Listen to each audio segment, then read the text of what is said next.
వసంత మేఘ గర్జన మూగబోయింది. భారత ప్రభుత్వాన్ని సవాల్ చేసిన అతిపెద్ద పోరాటానికి ఫుల్ స్టాప్ పడింది. దేశ అంతర్గత భద్రతకు పెనుముప్పుగా మారిన సాయుధ పోరాటానికి ఎండ్ కార్డ్ పడింది.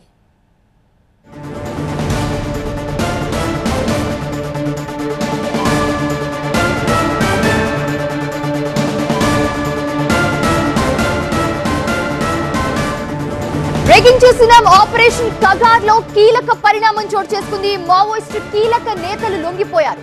దేవ్జీ, మల్లా రాజిరెడ్డి సరెండర్ అయ్యారు. తెలంగాణ ఎస్ఐబి ఎదుట లొంగిపోయారు దేవ్జీ అలాగే రాజిరెడ్డి. ప్రస్తుతం మావోయిస్టు పార్టీ ప్రధాన కార్యదర్శిగా దేవ్జీ వ్యవహరిస్తూ ఉన్నారు. పొలిట్ బ్యూరో మెంబర్ గా కొనసాగుతున్నారు మల్లా రాజిరెడ్డి. అయితే 2 రోజుల్లో మీడియా ముందుకు దేవ్జీ అలాగే రాజిరెడ్డిని ప్రవేశపెడతారు. దేవ్జీ అలియాస్ తిరుపతి సొంత జిల్లా పెద్దపల్లి. దేవ్జీతో పాటు 16 మంది మావోయిస్టులు లొంగిపోయారు.